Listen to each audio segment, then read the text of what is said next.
अस्सलाम वालेकुम, this is going to be a very small video. आज हम कुछ हेमोरेजिक डिसऑर्डर्स का एक जनरल से ओवरव्यू की बात करेंगे। हेमोरेजिक डिसऑर्डर्स किन वजह से हो सकते हैं।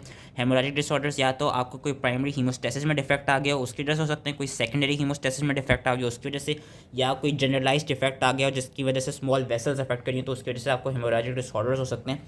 अगर कोई प्राइमरी हीमोस्टेसिस के लेवल पे यानी कोई प्लेटलेट्स में डिफेक्ट आ गया या कोई वॉन विलिब्रेंट डिजीज़ हो गई है कि वॉन विलिब्रेंट्स में कोई डिफेक्ट आ जाए तो उसकी वजह से क्या होता है, उसकी वजह से जो हेमोरेज होता है वो बेसिकली प्रेजेंट कहाँ पे करता है, वो स्किन में और वो म्यूकोजल मेम्ब्रेन में प्रेजेंट करता है। और वो जो हेमोरेजेस होते हैं वो बिल्कुल माइन्यूट से होते हैं, अबाउट 1 to 2 मिलीमीटर्स होते हैं उनका साइज़, और उनको हम कहते हैं पटैची। और अगर तो उनका साइज़ स्लाइटली लार्जर हो, मतलब 3 मिलीमीटर से बड़ा हो और 3 मिलीमीटर से बड़ा, तो उनको हम कहेंगे पर्प्यूरा। और म्यूकोजा में देखा जाता है कि जब म्यूकोजल में जब इस तरह के प्राइमरी हीमोस्टेसिस में किसी डिफेक्ट की वजह से जब म्यूकोजा में वो हेमोरेजेस होते हैं तो वो कैसे प्रेजेंट करते हैं, वो या तो एपिस्टैक्सिस नोज ब्लीड्स की फॉर्म में प्रेजेंट करते हैं, या वो जीआई ब्लीडिंग की फॉर्म में, या एक्सेसिव मेंस्ट्रुएशन जो कि मेनोरेजिया होता है उसकी फॉर्म में भी, एंड इंट्रासेरेब्रल हेमोरेज की फॉर्म में भी प्रेजेंट करते हैं।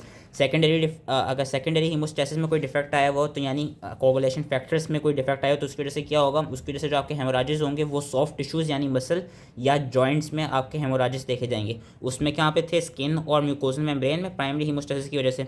सेकेंडरी हीमोस्टेसिस की वजह से कहाँ पे देखे जाएंगे, सॉफ्ट टिश्यूज़ में और जॉइंट्स में। और अगर जनरलाइज इफेक्ट हुआ हो जिसमें आपकी स्मॉल वेसल्स में कोई वसल हो तो उसमें क्या होगा, उसमें हमको एक पैल्पेबल परपूरा मिलेगा, जिसको पैल्पेबल परपूरा, और हमें एक्कीमोसिस मिलेगा। एक्कीमोसिस क्या होता है, एक्कीमोसिस बेसिकली एक नॉर्मल ब्रूज होता है, जो नील पड़ जाता है उसको ब्रूज कहते हैं। और वही एक्कीमोसिस होता है। एक्कीमोसिस बेसिकली होता क्या है कि ये हेमोरेजेस अबाउट 1 to 2 सेंटीमीटर होते हैं साइज़ में, और इनमें दोनों में पैल्पेबल परपूरा और एक्कीमोसिस दोनों में होता क्या है कि दोनों में बेसिकली आपकी जो ब्लड, क्योंकि स्मॉल आर्ट्रियोल्स में कोई डिफेक्ट आया हुआ है तो जो आपका ब्लड होता है वो आर्ट्रियोल से बाहर निकल के फिर जमा होने लग जाता है। वो एक्स्ट्रा विजेटेड ब्लड जो होता है वो आपका जमा होकर क्या कराता है, एक पैपेबल सा मैस बना देता है जिसको हम हीमाटोमा कहते हैं। और ये किस किन कंडीशन में होते हैं, यूजली सिस्टेमिक डिसऑर्डर्स में ज़्यादातर देखे जाते हैं। वो सिस्टेमिक डिसऑर्डर जो कि स्मॉल ब्लड वेसल्स को डिस्टर्ब कर सकते हैं, फॉर एग्जाम्पल वेस्कुलाइटिस, और क्या कहते हैं एमाइलोइडोसिस एंड स्कर्वी।